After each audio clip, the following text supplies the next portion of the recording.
இப்போ இந்த ரிசைன் பண்ணதுக்கு ஏகப்பட்ட காரணம் கற்பிக்கப்படுகின்றது. ஒரு இடத்துல பார்த்தீங்கன்னா காஸ்ட் கட்டிங் அப்படிங்கிறாங்க பாகிஸ்தான்.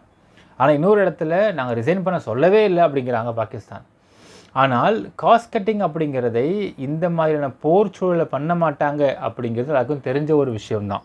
ரெண்டாவது பார்த்தீங்கன்னா இந்த சமயத்தில் இந்த மாதிரி இன்டர்னல் பாலிடிக்ஸுக்கு ஒரு சரியான தீர்வு காணாமல் இருந்த சையத் அசீம் முனீர் இன்றைக்கு அதாவது ரிசைனேஷனில் கிட்டத்தட்ட 4 நாட்களாக இந்த ப்ராசஸ் போயிட்டுருக்கு. இவ்வளோ பேர் ரிசைன் பண்ணுறாங்க.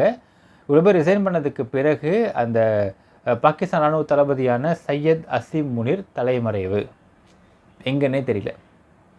ஸோ ஒரு பதுங்குயில் போய் பதுங்கிட்டாருன்னு சொல்கிறாங்க அவரை பற்றி விசாரிக்கும் பொழுது. இப்போது அவர் குடும்பம் சேஃபு, இவரும் சேஃபு. இப்போது பாகிஸ்தான் மக்களை காப்பாற்ற போகிறது யார் அப்படிங்கிற ஒரு பெரிய கேள்விக்குறி வந்துச்சு. இது மட்டும் இல்லாமல் நேற்று முட்டாள்தனமான வேலையை பார்த்துருக்காங்க பாகிஸ்தான். என்னென்னு பார்த்தீங்கன்னா இங்கே சிம்லா ஒப்பந்தம் இருக்க மக்கள். இது என்ன ஒப்பந்தம்னு பார்த்தீங்கன்னா இந்தியா, பாகிஸ்தான், பங்களாதேஷ் இந்த பங்களாதேஷோட பிரிவு, இந்தியா பாகிஸ்தானுடைய சண்டை, இதுக்கெல்லாம் பிறகு இந்திரா காந்தி அவர்கள் பிரதமராக இருந்த சமயத்தில் சிம்லாவில் உட்காந்து ஒரு ஒப்பந்தம் சைன் பண்ணாங்க வித் பாகிஸ்தானோட பிரதமர் கூட சேர்ந்து. என்ன இந்த ஒப்பந்தம்னு பார்த்தீங்கன்னா இதற்கு மேலே ஃபஸ்ட்டு அந்த சமயத்தில் அந்த போர் நடந்த சமயத்தில் பாகிஸ்தானுடைய இராணுவ வீரர்களாக இங்கே பிணை கைதாக இருந்துட்டு இருந்தாங்க. விடுவிக்கணுன்றது ஃபஸ்ட்டு அவங்களுடைய ஒரு கோரிக்கை.